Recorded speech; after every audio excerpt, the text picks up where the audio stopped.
Maswerte po ako. Nakapunta po ako dito sa Singapore. Pero lagi po ako nagigilty. Kasi ayoko, ako lang meron. Hindi ako papayag, ako lang meron. Pag nabuhay pa ako ng araw, pipilit ko idala yung bilis na to sa ating bansa. I know malabo naman yan. I know malaking chance mamamatay naman ako. Malay na, may iba gumaya sa akin, ma-inspired. Puno. Please, let us unite. Let us unite, please. Please, tama na.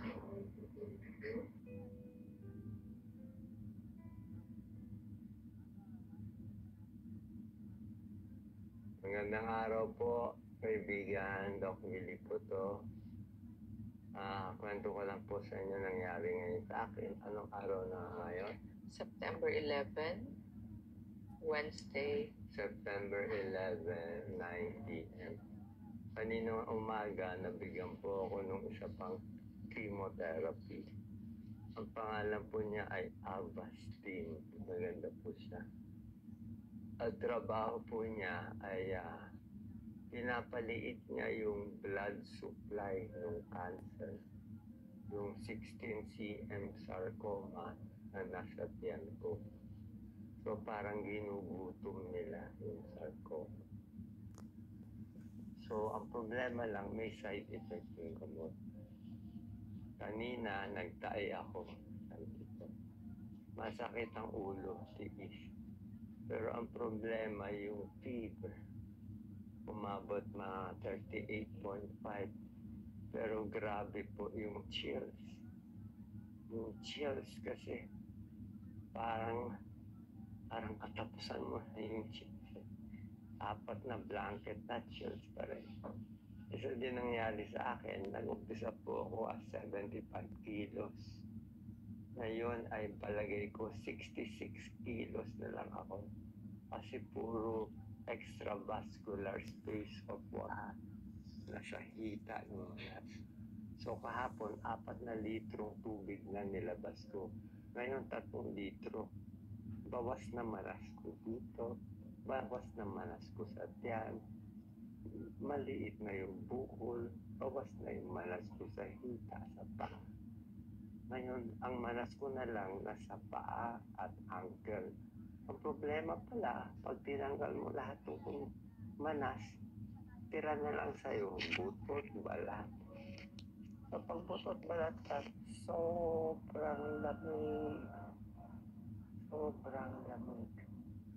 Bakit ko ginagawa ito? Gusto ko pumabuhay. Maswerte po ako.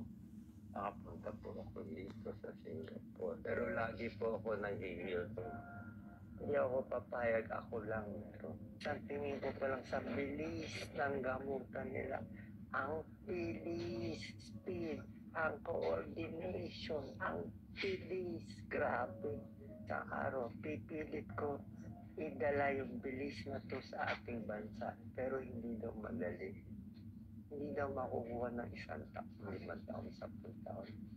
Aabutin daw tayo ng 50 taon, 50 years. Kung bakit 50 years? Kasi daw dapat mag-umpisa sa baby. Baby pa lang, papagalingin mo na. Baby pa lang, na pagkain, bakuna. Grade school, high school, dapat lahat libre. College, lahat libre. Para pag libre lahat, makakakuha tayo sa 1. Palagay natin, 50 million nag-aaral na libre. Paano tayong genius?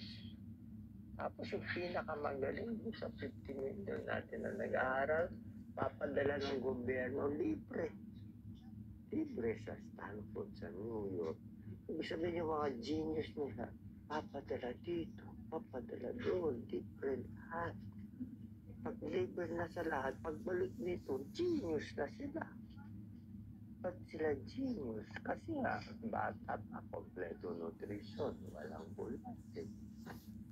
Magaling mag-aral, hindi bagsak sa math, hindi bagsak sa science, libre lang.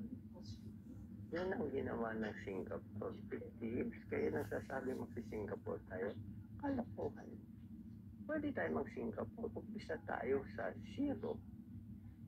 Start natin. Gusto mo ako mag-start? Pag nabuhay pa ako, i-start ko. Promise ko. Pero malabo na ako. Ang kalaban ko matinding sarcoma. Ang chance siguro mabuhay baka 10% lang. Pero promise ko, pag itong 16 cm buko lumiit, tulungan niyo ako. I know malabo naman yan. I know malaking chance mamamatay naman ako. Malay na, may iba gumaya sa akin, ma-inspired. Puno. Miracle to. Pag gumaling ako, miracle to. Pagdasal niyo po ako para mabuhay. Pero kung ayaw niyo na, okay lang naman, alis na ako. Isang araw nakikita ko na yung nanay ko, pinubuha na ako. Pero tandaan niyo po, mahal ko kayo. Nagawa ko ito para sa inyo. Dito ano, api? Wala akong kasalanan yung isa. Dito ako nabuhay. Kaya ako dito nabuhay. I choose to serve the Philippines. So hanggang mamatay yan. Malalaman ko kung may laban na ako sa December, January 2025. Diba sabi Filipino word time po? Diba ang mamatay ng dahil sa'yo? I love you all. Thank you all. God bless you all. Wala akong titirahin ay sino politiko. Okay ako kay BBF. Hi po, President. Okay ako sa mga Duterte. How are you? Sembongo. Servicio, Aivisio. Hi to Amy Marco. Hi to Bam Aquino. Hi to Chardiocto. Pero ako please, let us unite. Let us unite, please. Please, tama na. God bless you. I love you. Thank you sa bashers. No problem. Bash mo ako, tulungan kita.